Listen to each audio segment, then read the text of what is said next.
Andrija, dan je protekao u znaku generala Gotovine, Čermaka i Markača, oslobođenih u Hagu, ali i zvižduka premijeru Zoranu Milanoviću.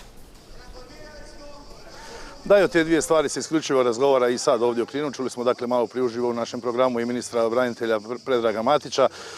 Veliki zvižduci, veliko negodovanje, pogrdne riječi u jednom trenutku, kažem, za vrijeme govora premijera Milanovića izgledalo je kao da će prestati govoriti. Bilo je tu uistinu ružnih riječi. Svi ostali govornici su pozdravljeni, predsjednik Josipović, isto tako i predsjednik Sabora Leko. No, najveće aplauze, najveće ovacije dobio je general Damir Krstičević, zapovjednik legendarne 4. gardijske brigade Splitskih pauka, inače jedan od zapovjednika same akcije, koji je posebno naglasio ulogu poginulih i ranjenih branitelja i obećao pred svima da će se država, ukoliko bude mogućnosti, i dalje skrbiti o svima njima. Veličanstven je bio mimohod, 170 ratnih zastava, gotovo 3000 pripadnika je prodefiliralo kninskim ulicama i na kraju je došlo na središnji gradski trg. Nekoliko tisuća ljudi iz cijele zemlje, ali i dijaspore došlo je danas ovdje u Knin. Imamo veliku priču.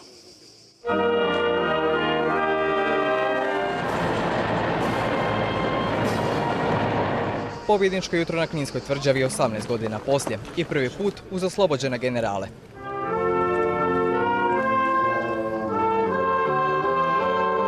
Hrvatsku zastavu podignuo je pukovnik Ante Došen. U čast velikoj pobjedi kraljevskim gradom Kninom prošle su vojne postrojbe. A pred spomenikom pobjedi dugotrajni pjesak generalima. Za govornicom najprije general Krstičević, koji se obratio 3 generalima. Oni su za razliku od nas vodili 2 rata. Domovinski rat za slobodnu i suverenu Hrvatsku i rat za istinu na sudu u Den Hagu. S porukom ohrabrenja došao je i premijer Milanović, ali...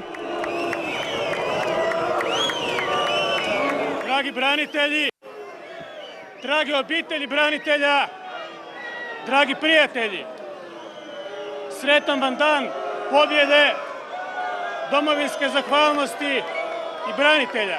I tijekom govora neodobravanje. Naš put bio pravi put, da on nije imao alternative, da je to bio put koji je bio nasiljem uvjetovan i da smo mogli birati. Tako nešto sigurno birali ne bi.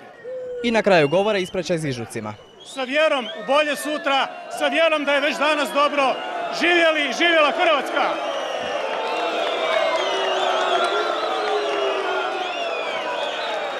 Na premijerov govor iz zvižduke lavine reakcija. Oni su zapravo uvrijedili sve sudionike ovdje, uvrijedili su branitelji, uvrijedili su dane koji se sjećamo. Meni je žao da se to dogodilo i nadam se da više toga neće biti. Ti više govore o sebi nego što su nekoga drugoga mogli povrijediti, ali evo, kaže narodna poslovica da glupana i kvrgavi grana će uvijek biti, s tim što za grane nisam siguran.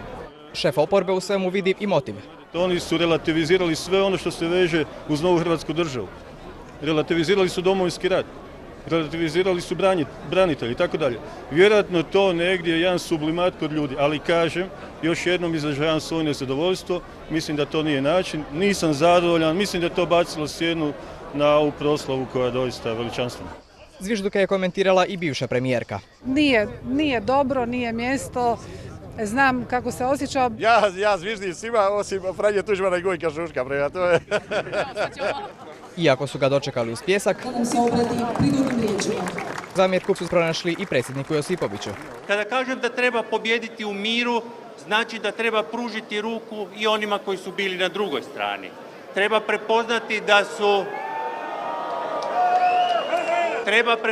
da su Hrvatsku voljeli i vole i pripadnici nacionalnih manjina u Republici Hrvatskoj. Legitimna, obrambena i oslobodilačka vojno-redarstvena akcija Oluja, ono čemu bismo svi danas, mi političari, gospodarstvenici i općenito svi hrvatski građani, trebali tražiti snagu, nadahnuće. Predsjednik Josipović posjetio je i braniteljski sajam.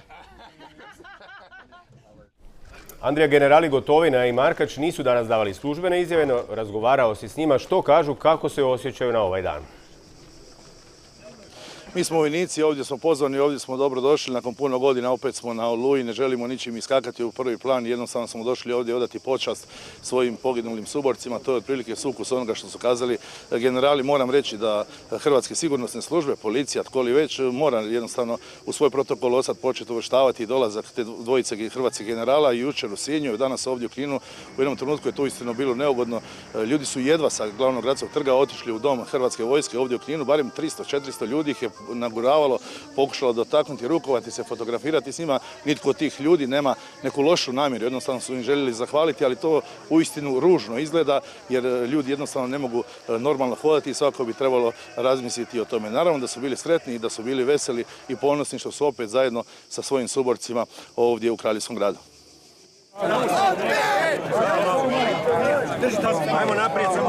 Na ulicama Knina svi su htjeli pozdraviti generale Gotovinu i Markača. To je posebni doživljaj. To je nešto što je teško inače ovako bilo doživjeti u Kninu. Danas to će biti nešto.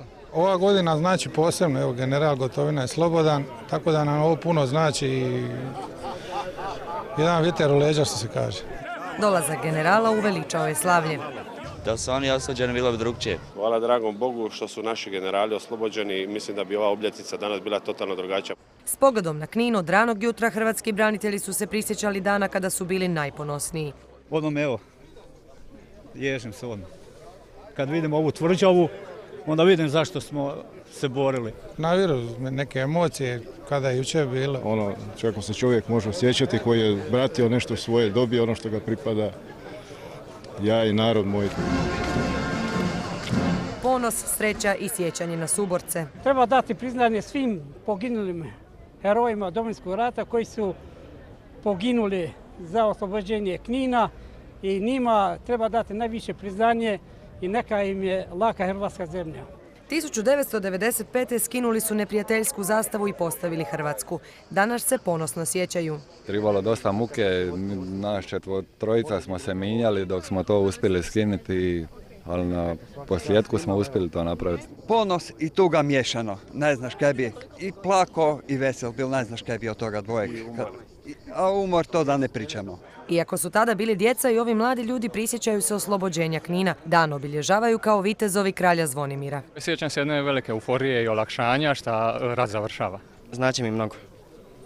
Znači mnogo radi toga što je moj otac bio u ratu i ratni vojni invalid. Mnogo mi znači. A upravo su braniteljima upućene najveće riječi hvale. Danas se slavi i njihov dan. Puno je ljudi i dalje ovdje u Kninu i dalje traje velika zabava. Večeras će sve kulminirati na središnjem gradskom trgu kada će nastupiti nekoliko pjevača, bit će veliki koncert, isto tako u tijeku su razne sportske aktivnosti. Puno ljudi dolazi ovdje na tvrđavu, fotografira se, svi slave 18. obljetnicu vojno-redarstvene akcije Oluja, obljetnicu koju je obilježio dolazak oslobođenih hrvatskih generala, isto tako zvižduci premijeru Zoranu Milanoviću. Slavlje u Kninu se nastavlja. Andrija Jarag bit će s nama uživo i u večernjim vijestima u 22 sata i 20 minuta.